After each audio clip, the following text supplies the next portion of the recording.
Hello, everyone. It's me, Andrew. I know, a little bit different. Happy Monday, everybody. Usually, William is on Mondays. However, we are working super hard on getting everything set up at Star Cottage Studio, which is where I am now, so that we can move the shipping department from the shop over to here so that we have a little bit more room for the shipping department, and then also so we can have a larger classroom space.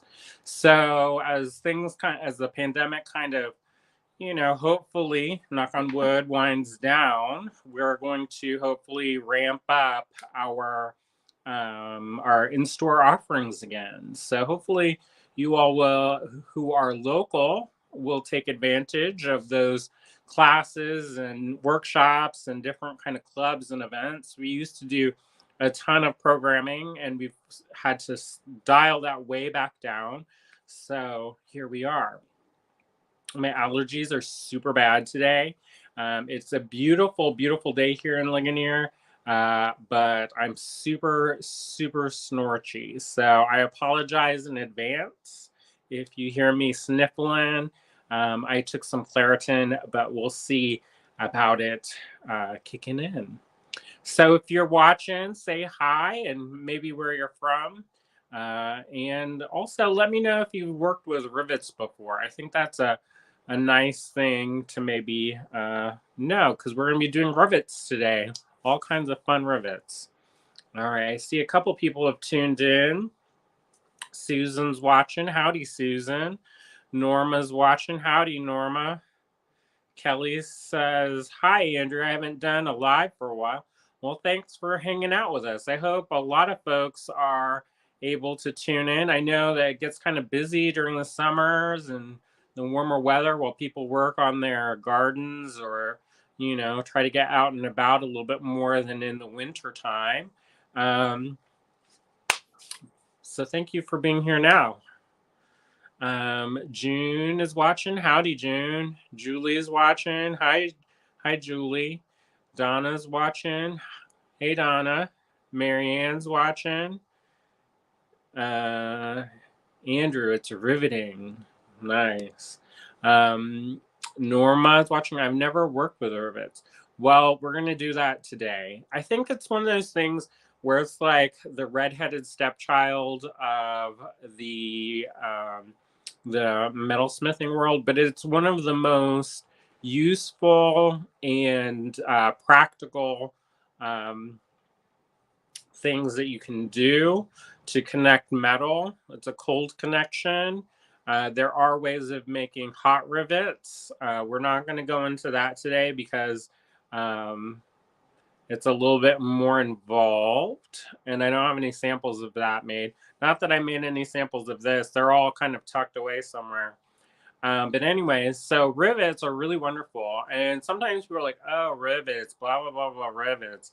But really, rivets are super strong. They hold together airplanes. So, and they're traveling at hundreds of miles an hour in very challenging environments. So unless you're like rubbing yourself on the concrete and rolling around, then I think you should be fine. Sometimes we're like, oh, rivets not hold, but if you do it properly, they actually hold very well. And particularly you kind of have to think about things when you're making jewelry from an engineering perspective, in that if you're going to have something that has a lot of stress on it and you need it to have a really solid connection, you can either fabricate that solid, like a solid piece, or solder it or do different things like that.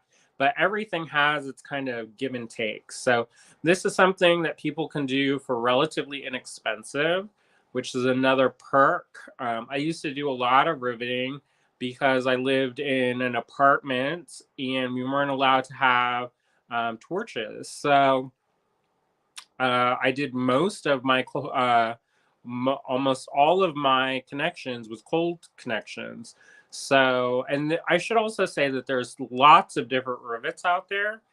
Sometimes people will think about rivets and they only have one picture of what a rivet is, but you can do rivets with a solid piece of wire, or you can use an eyelet. You can use prefabricated rivets if you're nervous. Those are kind of the easy kind of ways of getting into doing rivets. And you can even get riveting systems, which I don't have any of the little rivets that work in it, but I can kind of show you what it is. All right, so let's see who else is on. Cindy's on. Hey, Cindy. Susan's on. Hey, Susan. And Norma says that she's always excited to learn something new. So welcome. Hopefully you learned something new. This is not any kind of groundbreaking information. There's lots of videos and tutorials on doing rivets. So if you have a lot of experience with doing rivets, you may be like, oh, I'll piece out on this and watch something else. Or just hang out and see how I do things. First things first, I'm going to put on my safety glasses. Whenever I'm working with metals, I like to put on my safety glasses. And I didn't used to be so much into safety. However, after seeing some certain things happen, I'm more interested in safety these days because, I want my eyes to last as long as they can without a trip to the urgent care. And I want to be able to make as long as I can make. So I'm going to put on my safety glasses. I'm also going to put on my apron. Not only does it have a barrier to prevent things from, when you're working with fire, getting singed or whatever, but also it's kind of like a mental thing that says it's time to work. Let's get to work. So hopefully you all are in your own creative space right now, or you can get into one. So I'm going to flip the camera around, or I probably should preface a couple different things because this is a new week and William would be mad at me if I didn't mention this. So we just came out with a new, and the reason why I remember this is because Sarah, she said hello. So William just released a new Allegory Gallery interviews with Sarah Billington. It was recorded in 2021, kind of in the midst of the pandemic. So we've been super busy here and didn't have a chance to release it then, but things are kind of balancing out, and so they are released now. I don't have a link to it, but if you scroll through our website, that's allegorygallery.com, you should be able to find it relatively easily. And it's a really inspiring conversation. Let me see if I do have it, because I might have it. I don't have it, so never mind. Allegory interviews. You can find us on Spotify, SoundHound, and a lot of other ones. I can't keep track of it. Yeah, check that out. It's pretty good. Really cool. And then you get to know about one of your fellow people in our community. So that's fun. Yolanda says hello. Harry says hello. Yolanda says, this is what I need to learn more of. Well, hopefully you enjoy. Susan says, safety glasses are important. Unfortunately, I know this by personal experience. I'm sorry to hear that, but yeah, the more that you're around certain things, the more you see things happen. And, it's less than delightful. Sometimes, usually 90% of the time, everything's safe and is great and easy peasy, fun. But then there's that little off chance that something could go wrong, and you want to be prepared for it. It's kind of like when Oprah says that luck is opportunity meeting preparation. It's kind of like dealing with bad luck. If you're prepared for it, then it's not so bad, right? But if you're not prepared for something, then it can go off the rails, and then you can have exasperation stations. So let's not have that. Let's do at least the bare minimum to protect ourselves, and that way we'll be making for a long time. So when we are like elderly style, we can still be hanging out together and making things. All right. Okay. So let's flip the camera around. Oh, did I have anything else to mention that's timely? Um, I don't think so. There's a new stuff that's going to come out pretty soon. William's been working on it, but we've kind of got a little bit sidetracked getting the shipping department set up. So that's kind of a little hiccup, but we're working super hard. I was here till like I think 6 a.m. this last night painting. So there's only so much you can squeeze out. All right, so let's flip this around, and then we can get talking. All right, more talking, more showing. Less talking, more showing. Right. All right. Kelly said, when I was teaching classes, people just didn't understand why they needed to put their finger over the wire of the cutters when snipping. Well, you find out pretty quick because you see it flick across the room, or into somebody's face. So, whatever. All right, let's flip it. Get to see the ceiling for a second. I need to adjust this because I'm not that tall, or at least not as tall as William.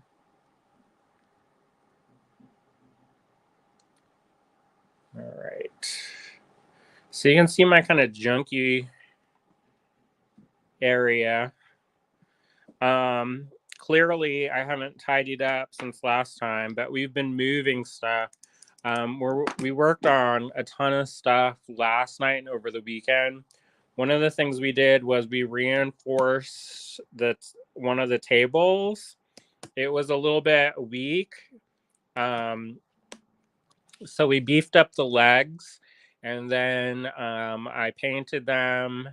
And then now that they're dry, I can hot glue the little footies on so it doesn't scratch up the floors. And then I can regain some of my work surface because I've been out of a work surface for the last couple days. And I use that one a lot. So there's stuff all over the floors. And that's not very safe either. There's this an author that I follow named Amy Tan, who wrote the Joy Luck Club, and she wrote this whole article about having clean pathways to walk. And one day I aspire to that.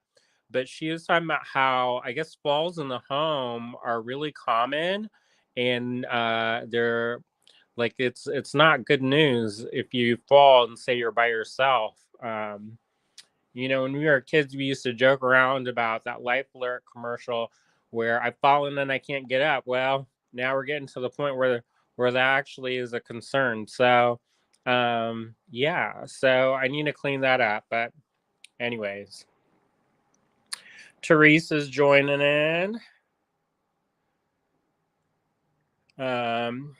Susan says, that just means you're busy creating. Yeah, I've been on a roll lately. And part of that is because I've needed to be. I'm applying for a bunch of different scholarships and grants and different things and preparing class proposals and all kinds of stuff. So I've been crafting my brains out. So yeah. And if you didn't see, we made this last week. This is an amulet necklace. And you can watch that on how we made that last week.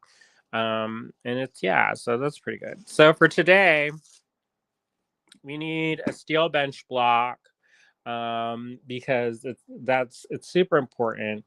to have a surface that's sturdy enough that you can hit it, and it's going to do what you want to do. Now, there are certain times when you can use a wood block, and that's if you're using a bald, and not bald like me kind of bald, but bald like curled up in a ball. If you're doing a bald rivet, sometimes it's good to have a piece of wood because then it won't manipulate or distort the ball on the other side. I will ask, because I'm getting some private messages right now, if you could refrain from private messaging me during lives, because when it's super, super, super distracting when I can't see the screen and there's all these kind of things. And normally I try to turn notifications off, but then it kind of messes with other things. So if you are online and we are personal friends, just hold off on messaging me until after I'm done, because that way the screen doesn't get full up with notifications. All right. So one of the other things that's super, super handy is a pair of good cutters. Now,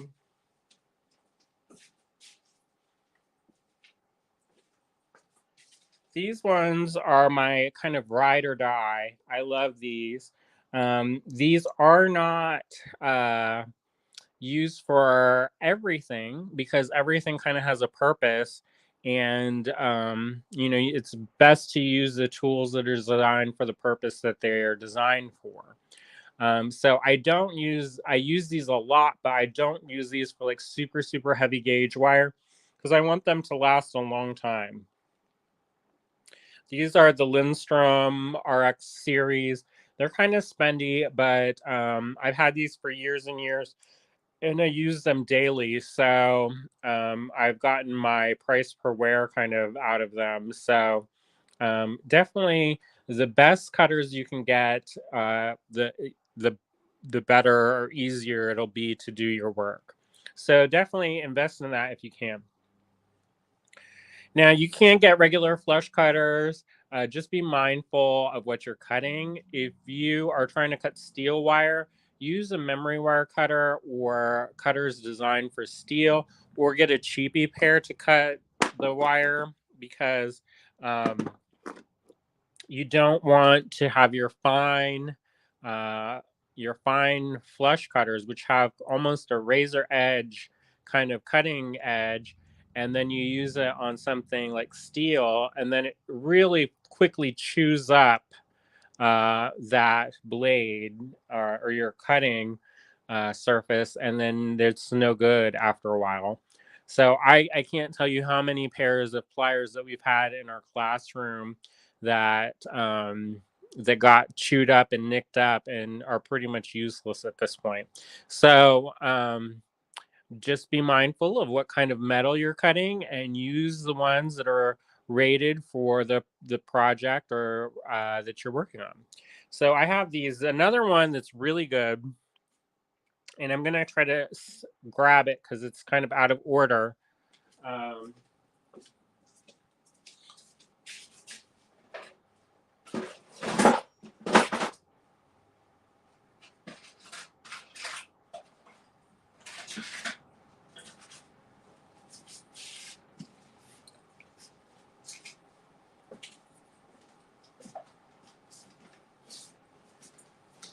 are these ones. Now, these ones are called double flush cutters.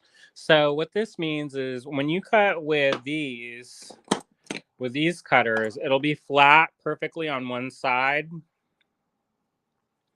And on this side, it makes a little bit of a bevel. So when this cuts, it's flat on both sides. So it's pretty nifty. And I'll just do a really quick demo. So as somebody mentioned, Kelly, it's always good to hold that little tip in because otherwise, I don't know if you can see that or not.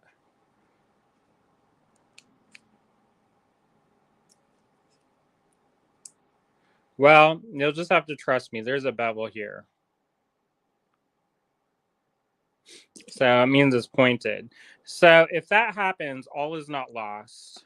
The other thing you can do is you can cut on this side with a flat side, and kind of you end up with this little pile of little giblets in the end, but then it's flat.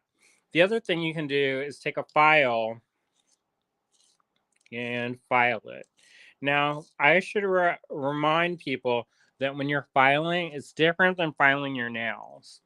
So a lot of times when people file their nails, they just go like this, and it doesn't matter because, like with an emery board, it's the entire surface is impregnated with an abrasive.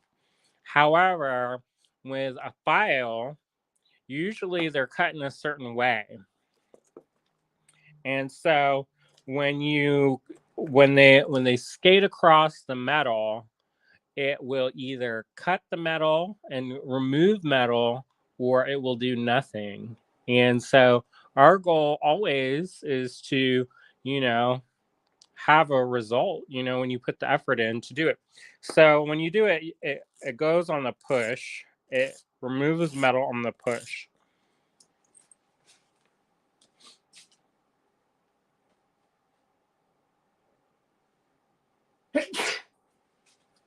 Sorry about that.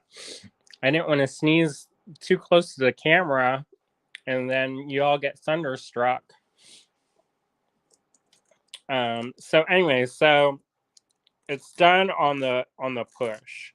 Now, one way that you can do this if you are not confident is you can lay your file down flat and then pull your wire across like this and hold it perpendicular to the surface. Now, perpendicular is when it's like this. So this way and this way is perpendicular. This is parallel, this is perpendicular. So you can do it like that. So you're doing it on the push, all right? Now, if you do have a smaller file, some of the smaller files, you'll sometimes see people, they'll go like this back and forth. And generally speaking, that's not because they are not aware that it only removes material on the push. But sometimes when you're getting the groove of something, that's how you kind of remove, it kind of is like I don't know. There's a rhythm that you can get into. So, if you're using a larger file, I don't recommend doing that back and forth.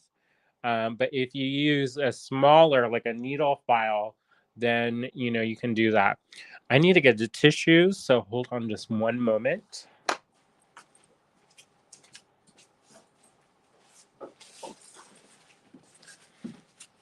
Well, he left the thing because maybe get me another Claritin if we have one. Thank you. Because I am horrified at the idea that I'm going to be demoing, and then there's like stuff like running out of my nose. We watched this show called Old Enough on Netflix, and they send the children out to do errands. And when I mean that they do the errands, it's like walk a kilometer on the busy traffic-y road and then go buy some groceries. And it's like a 2-year-old. So if you get over the initial horror of that idea, then it's actually pretty charming. But anyway, some of those kids, it's like they got stuff that's like pouring out their face. And I was like, that's cute when you're like 2, but it's not as cute when you're like not 2. So anyways, so we'll need something to cut our metal. We need some metal. And this is brass wire. Now, if you are new to riveting, skip the brass for now. Just go to copper. And the reason why is that brass is a harder metal than copper. And so it is a little bit more challenging to do. The easiest metal to do is to use fine silver. Thank you.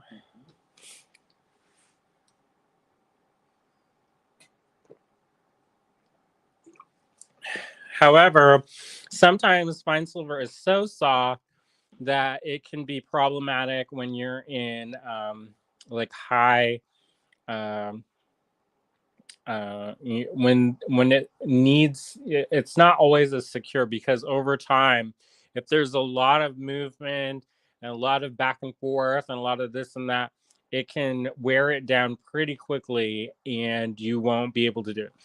But it is good to practice with if you're just starting. It is expensive to practice on because it's fine silver, but once you get that kind of down, then you're good to go. Okay. All right. So the next thing we're going to do is we need some, I'm going to get the copper wire out.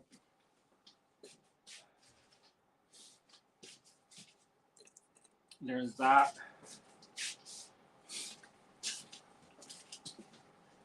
And then we're going to break this out from yesterday, or the last time. This is 14 gauge bronze wire.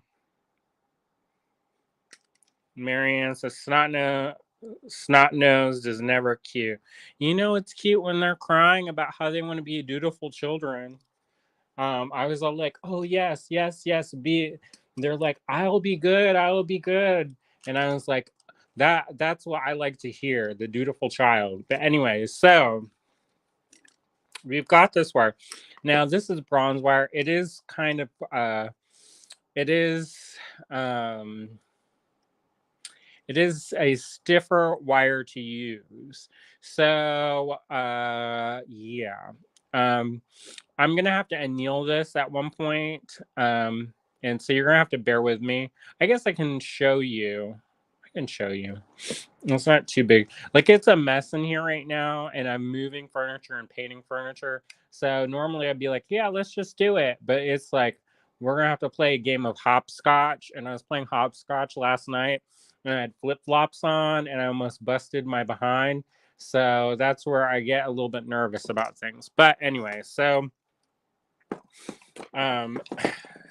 cut your wire. And we're going to be just making a simple loop at this point. So it's not going to be too big. And what we're going to do is we're going to take this over to the torch real quick. So I'm going to put this up so you can kind of see my messy studio. And some people, they're real sensitive about it, but I figure if you don't like it, don't watch it. So there's always that. All right. So I'm going to position this. Look, I burned through my screen the other night. I was messing around, and that's what happened. Luckily, these screens aren't that expensive. And let me actually get a couple pieces of metal, and then we'll be prepared.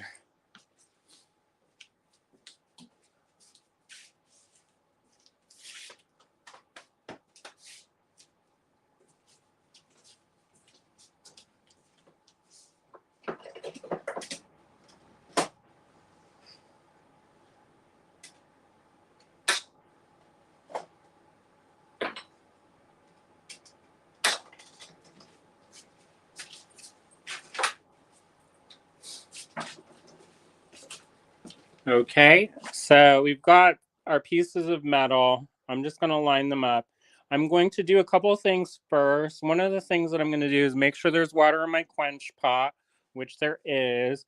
It is definitely not clean water, so don't lick your fingers for real. And then I'm also going to turn on my ventilation system, which we're going to upgrade this later.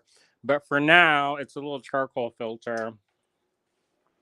So it may get a little bit louder, but it is what it is. And then I'm going to turn on my torch and put the appropriate head on.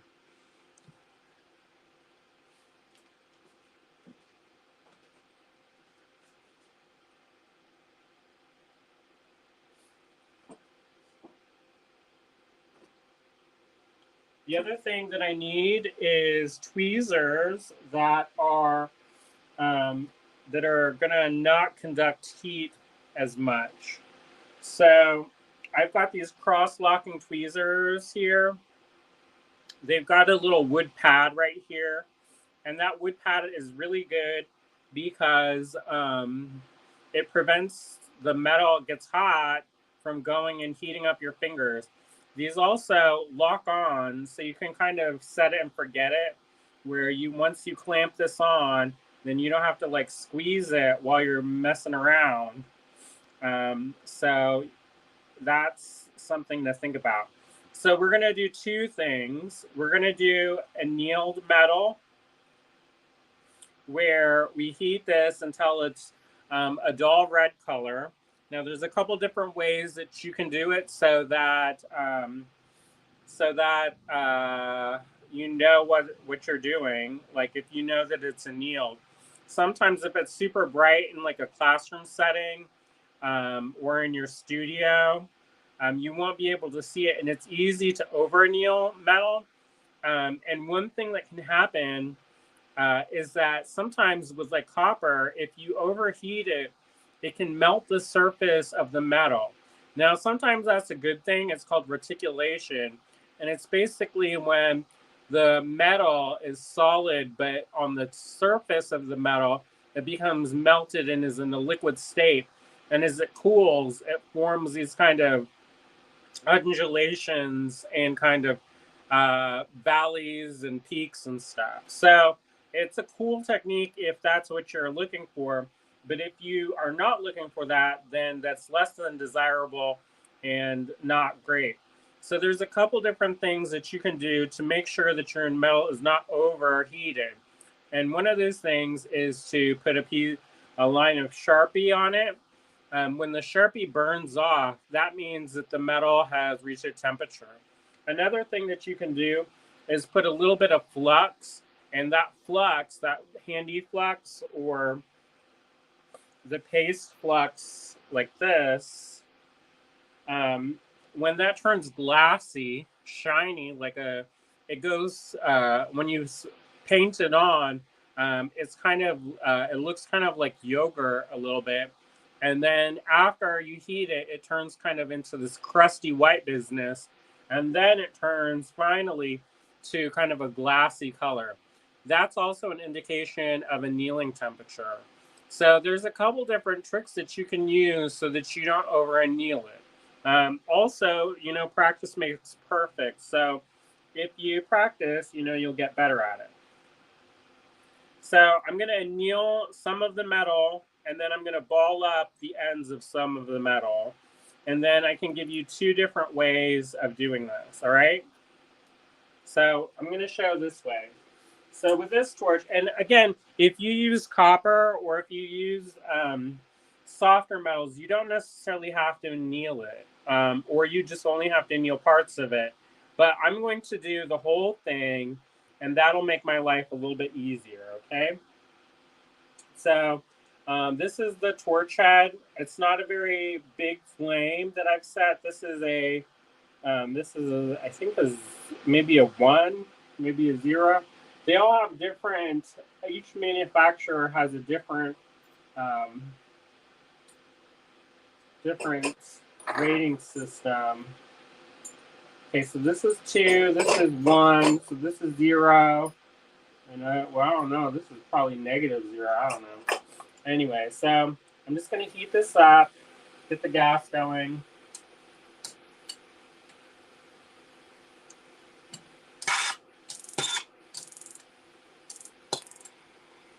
And then just keep it constantly moving.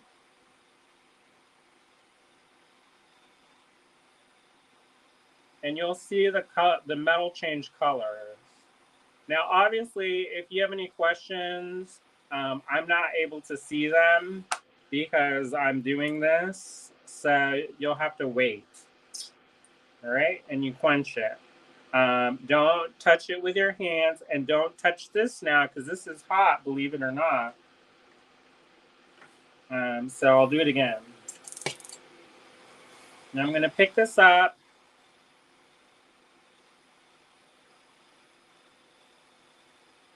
And I'm going to focus. So this flame is it's a blue flame. This little inner flame right here is the blue flame, and the hottest part is at the tip of this flame. A lot of times people think that it's closer to the torch head, but it's actually right here in this kind of little invisible section. Now with thicker wire, what I do is I hold it kind of parallel, and then I'll bring it up. And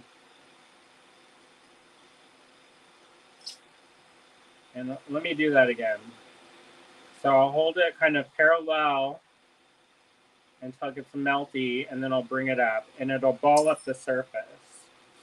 And if you want, you can do this multiple times if you want your ball to get bigger. Now the trick is to make sure that you don't heat it up so much that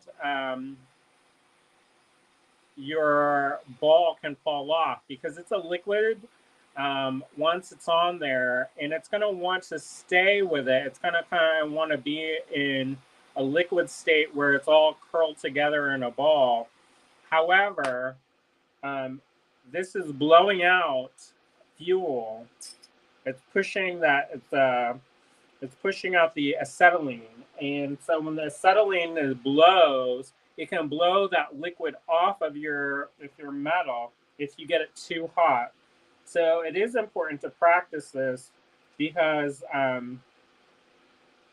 you know that you can get it so that it doesn't work out,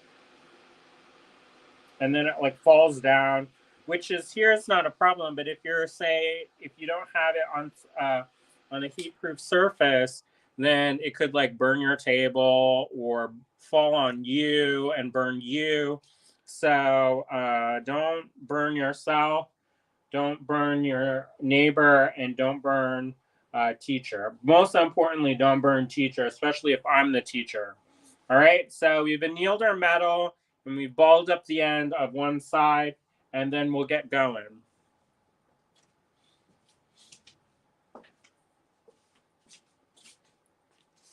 All right.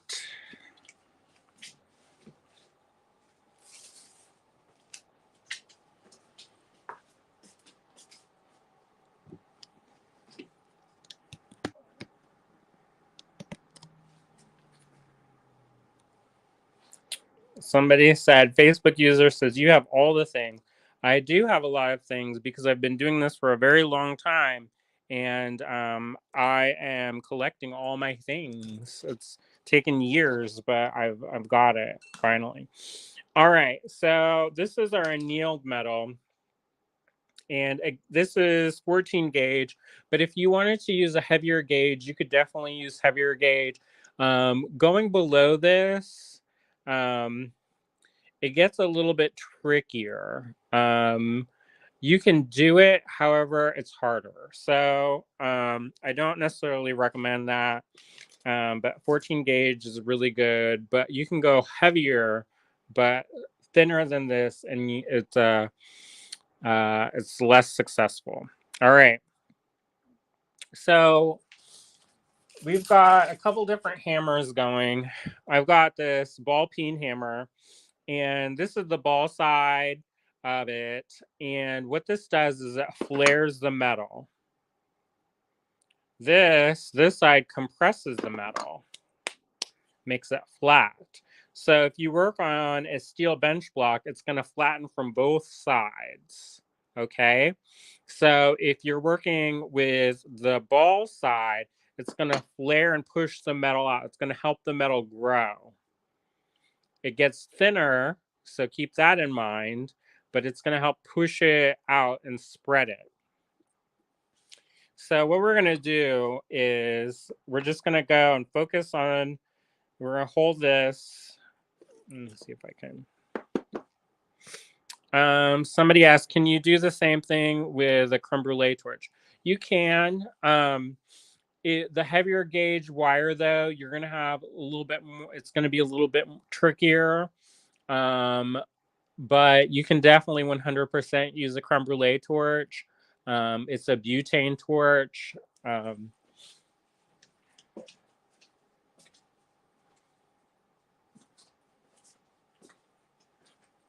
This is the one that I use, and I still use this even though I have the bigger torches. And I use this for years and years and years because I couldn't afford a regular torch. And so I had this, and it was like $40, and I used it for years and years and years, and made thousands of rings. And I still use it. So definitely, this is good. This is a good one because you can get hotter. Some of the smaller torches that are creme brulee torches, they just simply don't get hot enough. And unless you're working with fine silver, it's just not going to do what you need it to do. So you do need to have this bigger torch if you're going to use a creme brulee torch. But acetylene is great. There's a Smith Torch Light, which is a propane oxygen mix. And that's a really tiny torch, but it's a very powerful torch. So you can do that. All right. So I'm going to hold this off to the side here.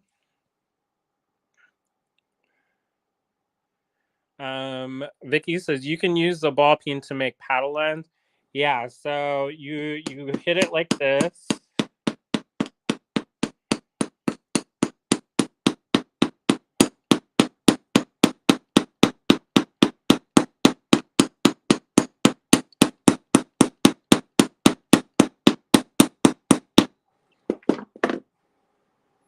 And see how that's flaring out? That's what Vicky's talking about with the paddle ends.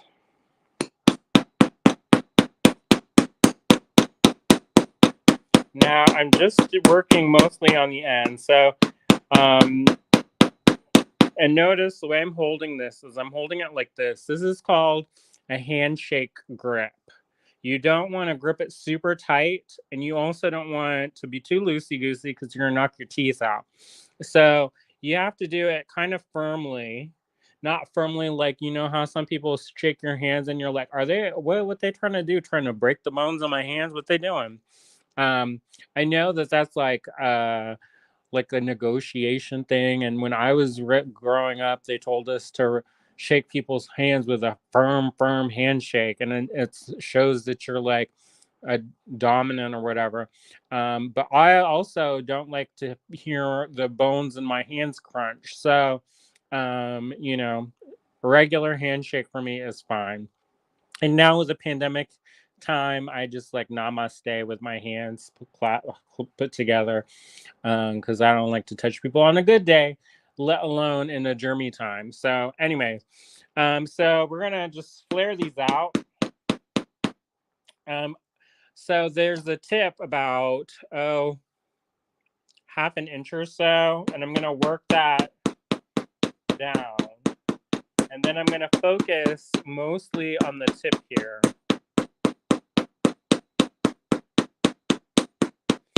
And then when I'm happy with how wide I've flared it out,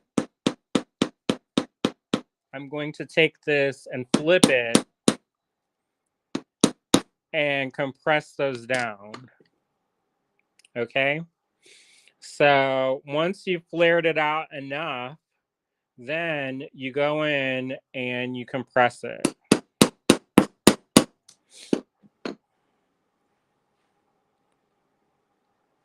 So there's that. So I'm going to do this bald side over here. And before I get to you spreading it, I'm just going to flatten this down a little bit so it doesn't wobble everywhere. Now, another tip to do this is whenever you've got your bench block, it's really good to position your bench block over the leg of a table. We made this table and it's super sturdy, but there is a little bit of a bounce to it. So just be mindful of that because you don't want all of that energy that you're putting into your strikes to just be absorbed into the bounce of the table. You want that energy to go into the piece that you're working on so that you hammer fewer times and with less strength than if you have this like super bouncy table that's not it's not sturdy. So once I've hit that down just a little bit so it doesn't wobble a lot, I'm going to switch to the ball side and flare it out.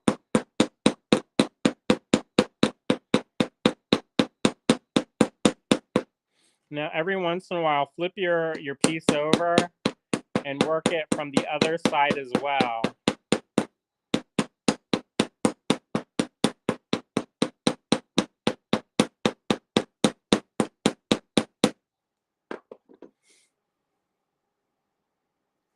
So you can see it's getting a little bit wider. It started off like this, and now it's getting to be like this.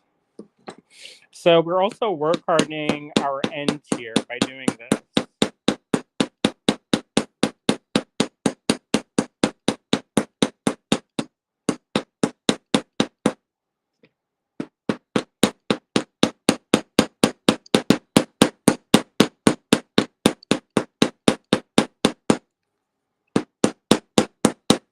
It's a lot of hammering, so I apologize for that, for the sound, but you know, it is what it is.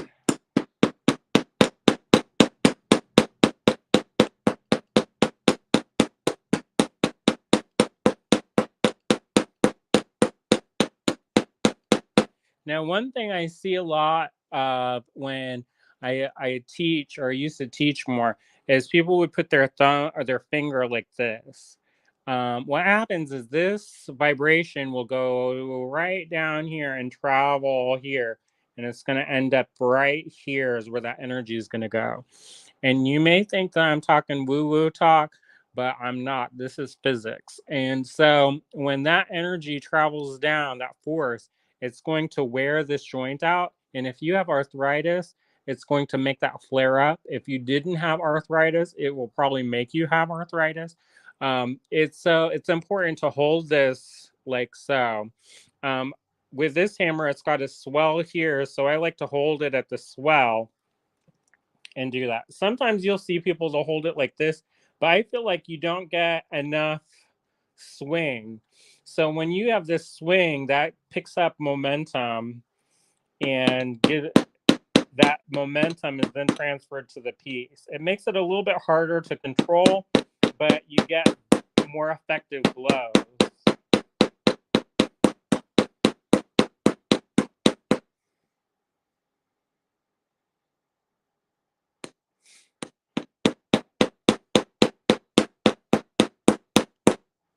Vicky said it's not too bad. You should wear hearing protection if you do hammering for a long time. I do, Vicky, but if I have that on, it makes it hard to do these videos. So if you do have that, especially if you're doing any kind of raising of bowls, make sure you wear hearing protection. You can get those fairly inexpensively. Whenever I take blacksmithing classes, they have a great big thing of foam hearing little foam things for your ears, and those work good because you can still hear certain sounds, but the ones that are going to cause the damage are not. You know, it buffers those out. But normally, I do have headphones that I wear because, again, we're not getting any younger, and we don't want to take unnecessary risks with our health. All right.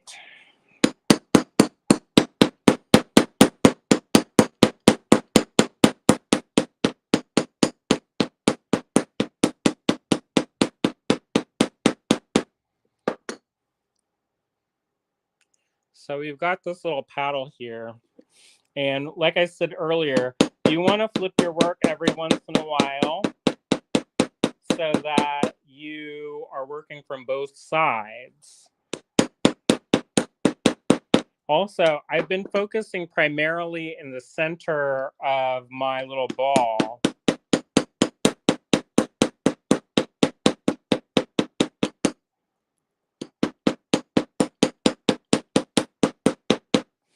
So here you go. This is the little bald, flattened balls on the end. Now, what I like to do is I will rub my finger gently on them, and that's to let me know if there's any kind of burrs. If there are, then you just hit it with a file, just lightly skate across the edge. This is called breaking the edge, and this takes down any kind of sharpness. Now, you don't want to do it too much because you're removing metal at this point, and if you remove too much metal, you won't have any metal left to punch. So there's a couple different ways that you can punch this metal to get it ready for riveting.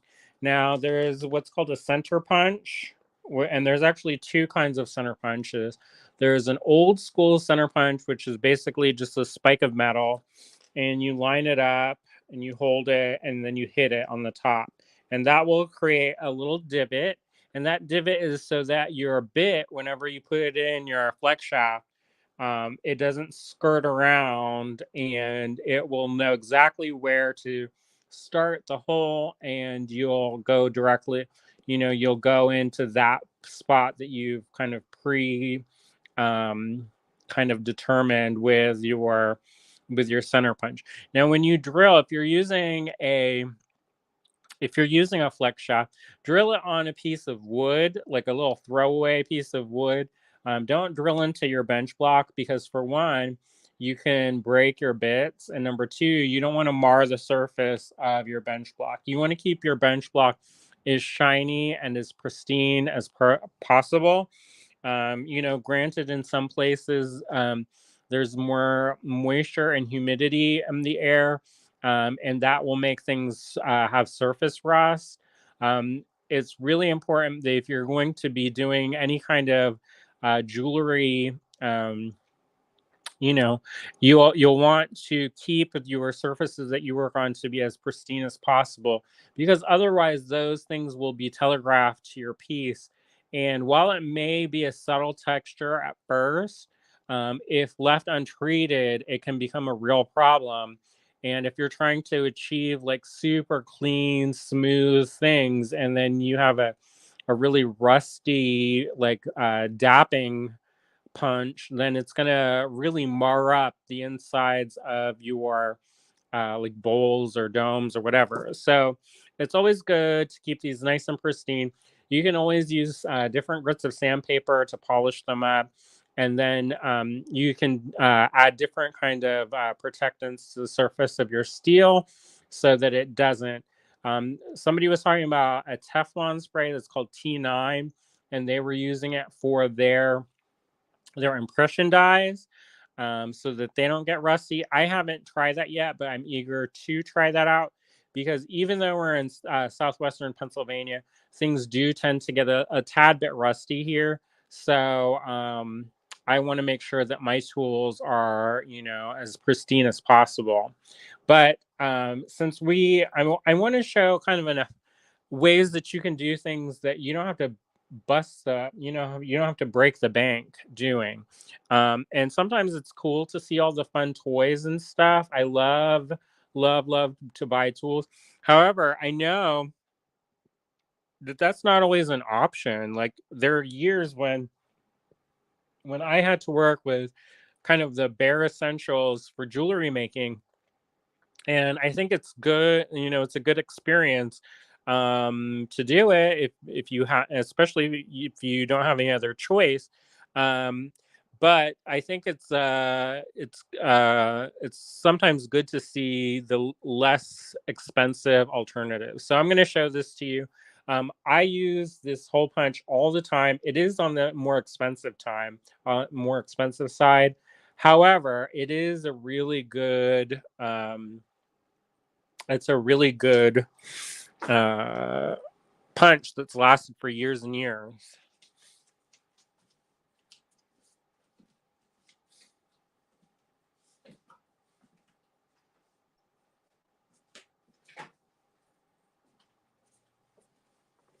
It's this one. Now, this is called a helicopter or a twist punch. I love these things. You can get really good um, holes that are And it's also on the other side is a riveting system. So if you wanted to do that, you can, they sell little rivets that you can use. The rivets that they sell are a base metal. And this helps flare out on a small scale, not microscopic, but it helps flare it out. So what we're going to do is we've got this, and I'm going to find the center of my hole.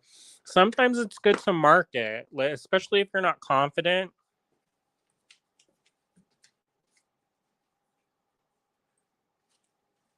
This is one of my favorites in the studio. It's called an Identi pen. It's by Sakura. And I think I call it my Sharpie on steroids, because when this is what you sign like your identification with, and it doesn't come off. Sometimes when you have a Sharpie, it will kind of bleed and leach into plastic over time. This doesn't do that, and it's a little bit more. I can use it, and it doesn't get all on my. I do get some on my fingers, but not as much as if I use a straight up Sharpie. So anyways, I'm going to make a dot in the very center of our little paddle here.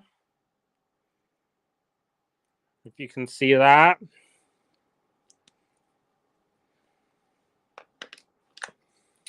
Teresa says, do you sell wire and bench blocks? We don't have them listed online, but if you are interested in them, we can always get them in for you.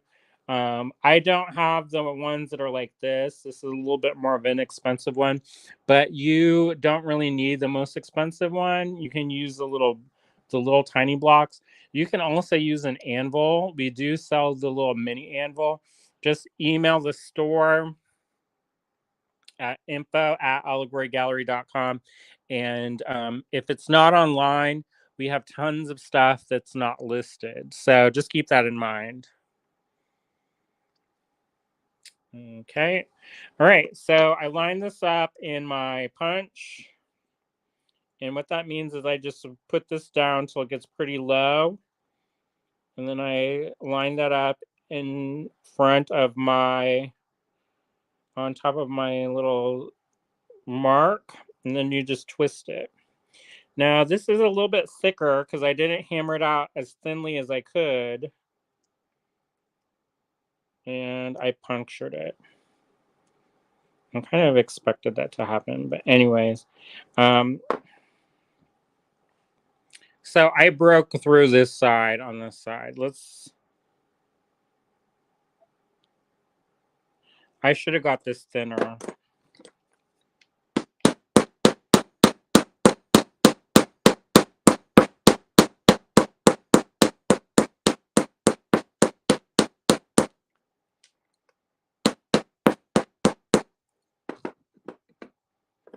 All right. And sometimes if it gets too hammered, it can work harden it to the point where it breaks. So that could have also been what happened. Which I think I just did it again. Well, poop.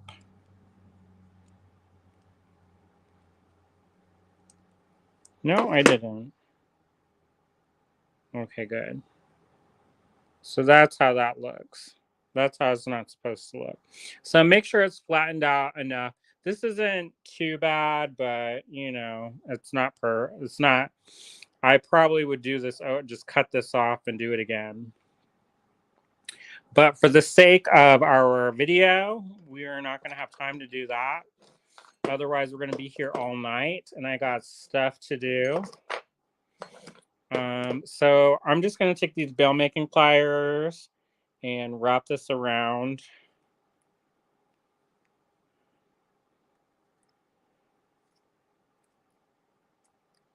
And I'm just going to form this. Now, sometimes it's good to overform these and use a larger ring, sometimes smaller. It just takes a little bit of practice to get them lined up.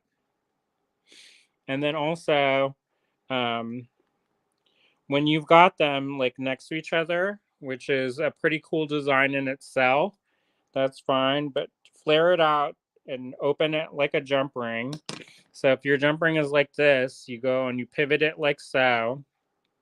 If there's a gap, so pivot it open, then squeeze it closed until they overlap. See that? And then I'm going to get some chain of pliers and make sure that they're all on the same kind of, that they're parallel, so that when they hit together, they hit really close. And there isn't like a weird gap in between. They'll be flat together. All right. So you've got this. Now this is 16 gauge copper. Let me see if I'll try to do it in another color so you can see it a little bit easier. And then, so you're going to line these up. Now, if you want, you could put spacers in between this if you wanted to have it be extra decorative or bulky or whatever you're going to try to do. It's really important that your metal is snug. You do not want to have the wire that's going to be your rivet be super loosey goosey. You want that to be really snug. If it's too loose, it's going to cause problems for you, and you're going to be so sad. Now, a trick that you can use if you're not comfortable gauging how thick the metal should be is to use a playing card and punch a hole in your playing card, and you can lay that thick kind of hotel card or the thick kind of credit card, the thick, if you have those moo cards, those work. If there's a little hole in that, you only want a very minimal amount of metal on each side. If you put the metal and it's super long on one side, it's going to fall over and it's not going to make a clean, pretty rivet. So you want to make sure that you're going to have the best possible rivet. And so you'll want to make sure that that's maybe like a millimeter out and not anything more than that. And so I'm going to do a flush cut. But before I do that, what I'm going to do real fast is I'm going to file that smooth, because it's easier to file it when you have material to hold on to. If you try to file your rivet while it's tiny, it is a big pain in the behind. So you do not want that to try to file it when it's like 3 millimeters long, because you'll drive yourself crazy. So save yourself that and just make sure that you do it while you have it. Now, like I said, you could put a card in there that you a card in there so that you can have the exact proportions of what you need. I'm going to just eyeball it, and I'm using the flat side towards the piece, and I'm going to file that down a little bit. Even though it uses a flat side, I'm just going to file that down.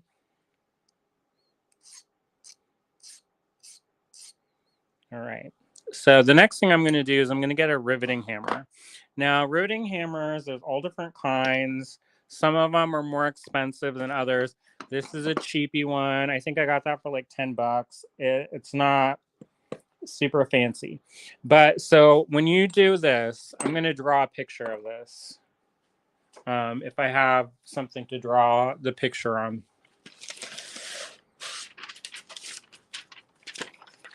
All right. So picture it. Ligonier 2022. So if this is the top of your rivet, you want to hit it in the center like this. And then in theory, you're going to want to hit it like this, and then like this, and like this. And what this is going to do is each time you hit it with that wedge-shaped tip, it's going to flare the metal out and push the metal out so it grows and will become enough to bend it over. So what that looks like when you're on from a side view is if this is your hammer tip and you hit this, your goal is to hit it in the center here, like so that the force pushes that metal out. So what ends up happening is your metal will look like this if you do it properly. All right, does that make sense? So when that happens, and I like to start one side out and flare it a little bit, and then flip it over so that I have enough material, and then flip it back and forth, back and forth. So this little lip grows. Now you can also use a ball peen hammer. It is a little bit trickier, but to do that, you focus first on the center, and then you kind of put your blows and plan them to go around this so that it slowly grows out. It does not make the cleanest of rivets, though. You can clean up your rivets with a file, and you can skate down the sides. And you can actually shape your rivet. So if you wanted to have like a triangular shaped rivet, you would just flare the metal out large enough and then file it down into this shape. All it needs is to make sure that there is some kind of metal overhanging that to keep the piece together.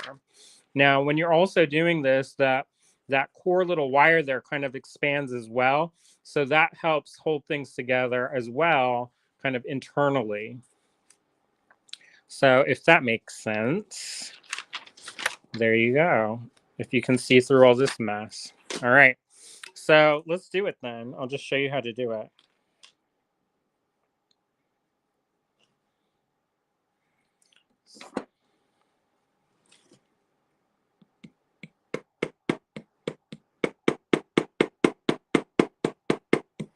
And I'm not hitting super hard.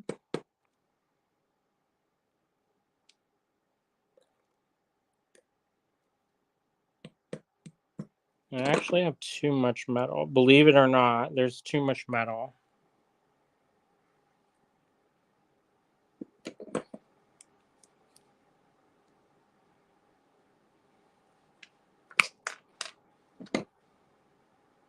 That's better.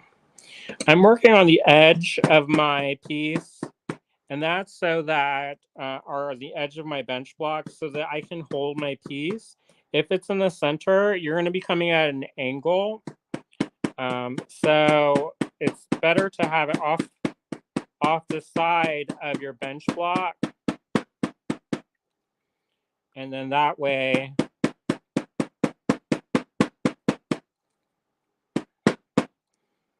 you can easily hold your piece.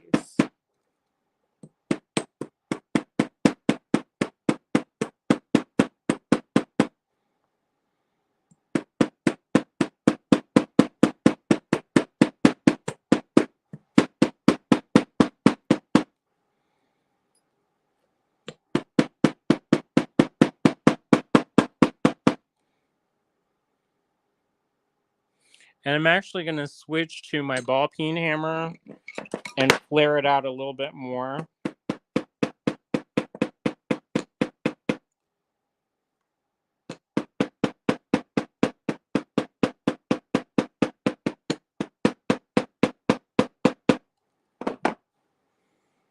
So there you go. And then what I like to do is I like to finish it off with some compression blows, and then that kind of smooths it up so it's not super sharp, and you'll have your little ring. So you could use it like that and have it be like tear shaped, but if you don't want that, you can always get a a ring mandrel.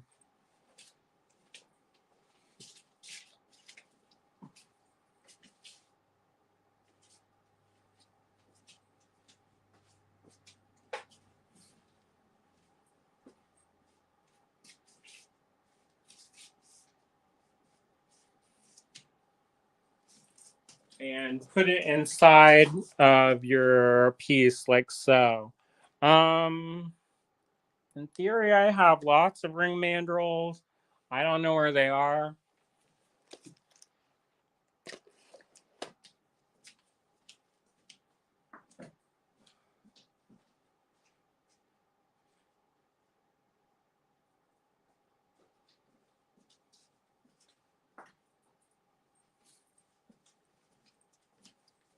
So, anyways, so you could put it in there and the conical shape of it, and you just twist it around, and that will, oh, I see it.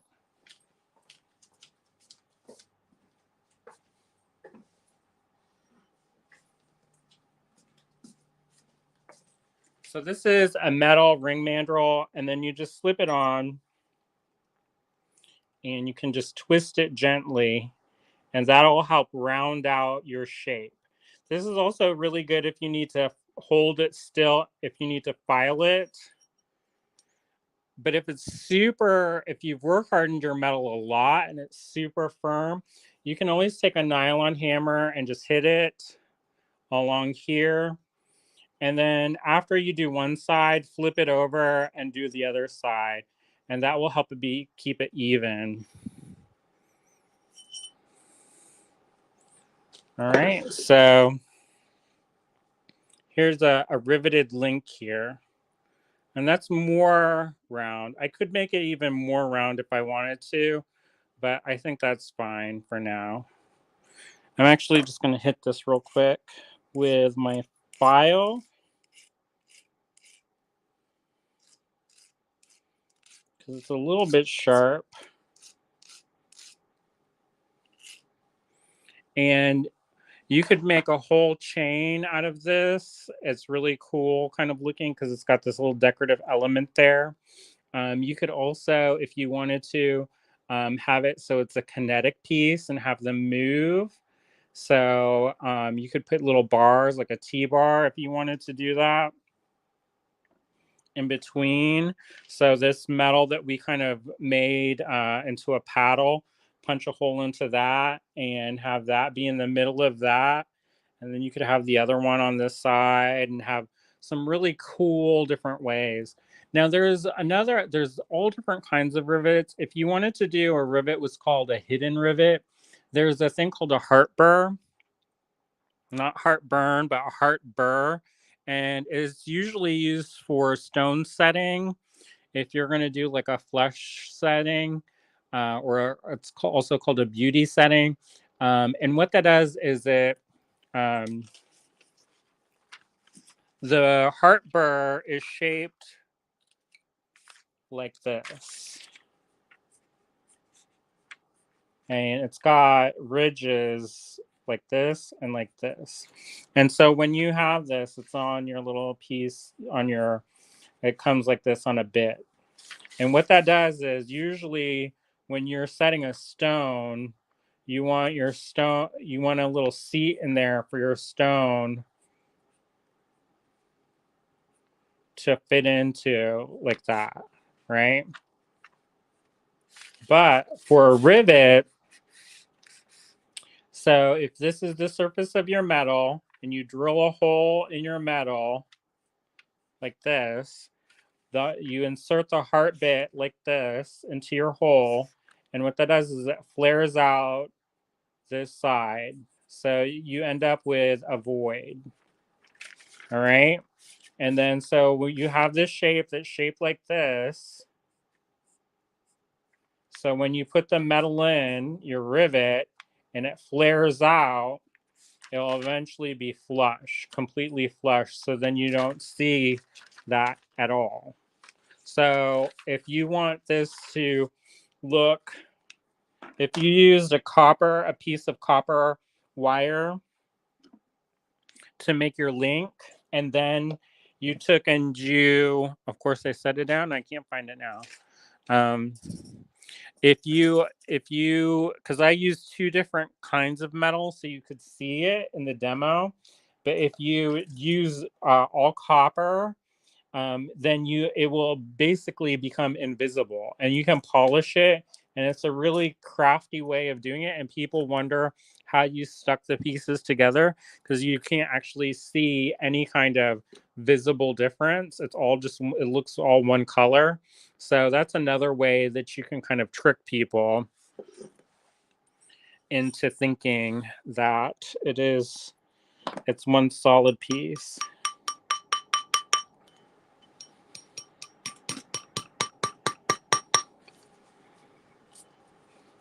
And I'm just going to mess around and add some texture to my little ring here.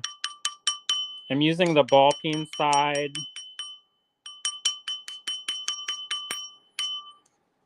I need to remove the rust on this. I didn't realize that this was sitting in a pool of water or on a damp napkin, and so it started rusting. So that's less than ideal, y'all. Just so you know. But I'm going to, I have some evaporust, and I'm going to put that in there. I can use white vinegar to try to remove the rust as well. Sometimes if you get a crock pot, a cheapy one, put the white vinegar in your crock pot, get it nice and hot, and then dip your pieces in, and you can remove all kinds of things. That's actually a trick that the home renovators use to remove really stuck on paint on, like when people paint doors and stuff over and over and it gets into the hinges. It's a way that they remove excess kind of gunk and grime.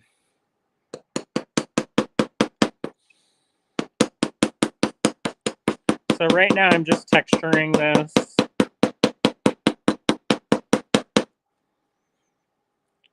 I'm going to flip this over so I get it on both sides. If I wanted to keep that texture on the other side, I would have put this on some wood, on a wood block, because working on the steel, it kind of removes that as well.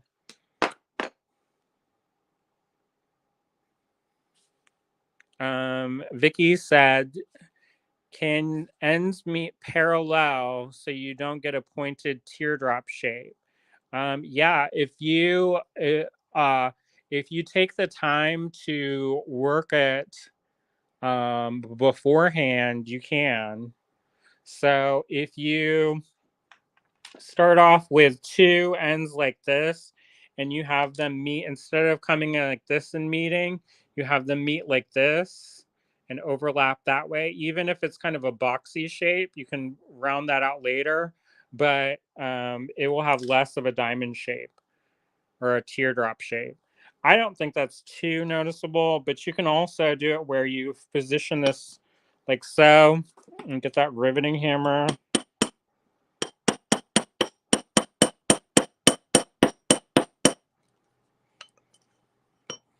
And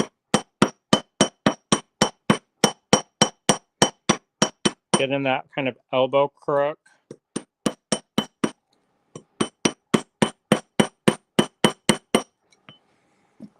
It does thin the metal at that little juncture point, but you can get it a lot more round if you wanted it to be.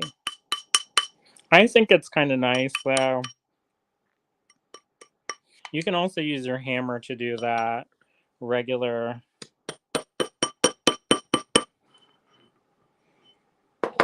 And because this is a rivet, it can move. So just keep that in mind, because it can move, flex if you do that. So if you do manipulate it, you may have to go back over it just to make sure that you're not puncturing out. You're not moving it so much that it flares out too much, but there you go. For this piece, I had this as a piece that I enameled. So it is a little bit tricky to do this because if you miss, you can crack your enamel. But I wanted this piece to be held together with rivets because I was working with multiple kind of pieces and I couldn't really solder them. And with soldering and enamels, you only have basically one level that you can do that, and you can't solder onto enamel pieces. So you have to use cold connections. So either a prong setting, which is not cold, a tab setting, or rivets. So I riveted this piece on, and so you can see where I added those. And I used a different metal, a mixed metal, so that you could kind of see them and they become a decorative element. But you do have to be careful that you only hit exactly on your rivet because this can crack and chip your enamel off. And with this piece, it's a stone on stone connection, but I just drilled a hole out inside of the back plate of my bezel here, and there's a tube on the inside, and I placed that over the tube and then flared that out and riveted it so that it's a flush connection, and it's on there real good. I actually did two. Because sometimes when you have one, you can twist it. And if you twist it enough, things can break off. So if I have two, and then it's locked on for all time, or at least until somebody hits it with a hammer. All right, so we did lots of talking about rivets today and using wire to form rivets. And we made this fun little rivet link. I hope you enjoyed that. I'm going to flip this around. I'm actually going to raise it up a little bit. I'll flip this around. You can see the back of my studio. That way you don't have to see up my nose.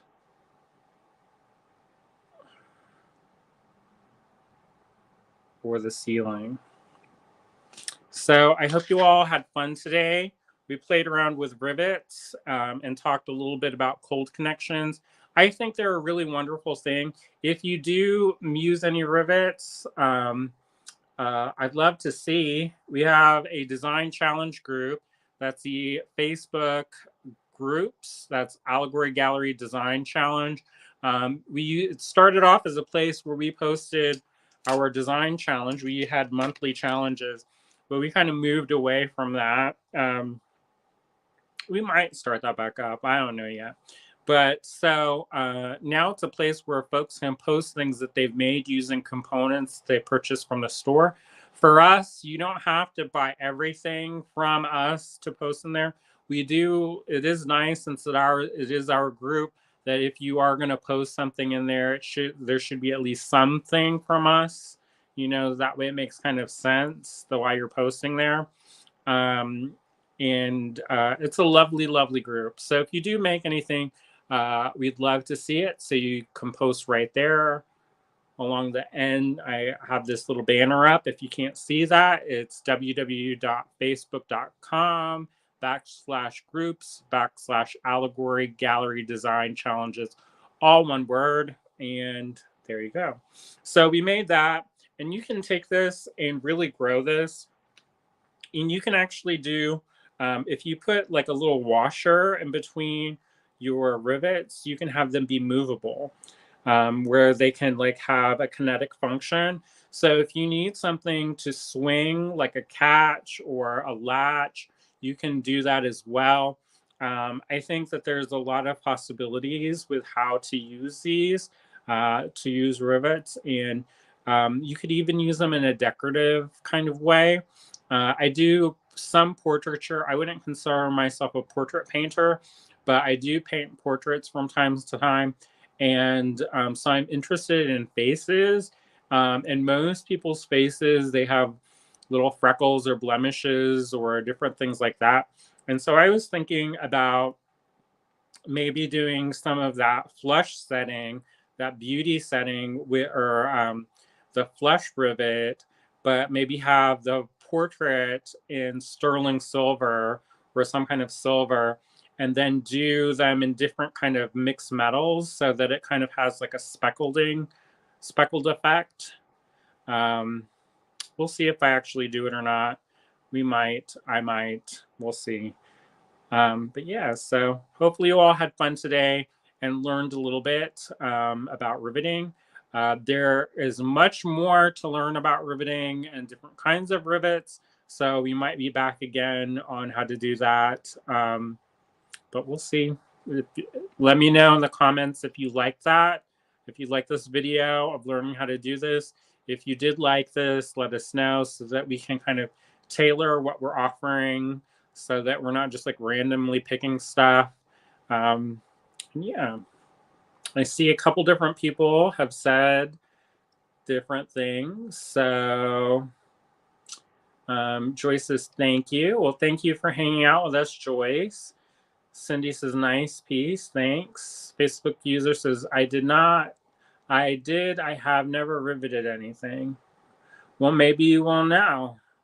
Marianne says, great demo, thanks. Susan, thank you for this tutorial. Hopefully you all will make things with it. Sandra's tuning in and saying hello to everybody. Vicky says, the riveting demo was riveting. Oh, good. Teresa, love this demonstration, learned a lot. Valerie says, a very educational tutorial. I realize I have many of those tools and now I know what to do with them. Oh, good. There's a lot of different things that you can do with them. And in one of the GBE presentations that I did, I showed how to ball out a head pin and then use that as a way to secure a box pendant. So there's different ways that you can use these as structural elements. June says, thank you, great demo. Feeling I may be able to do rivets. Yeah, and also I did them, this is metal, but if you wanted to do other things, you can stack this with all different kinds of stuff. So if you wanted to stack fabric, you could stack fabric. You could do vintage ephemera, paper, all kinds of stuff. So you could do plastic, you know, all the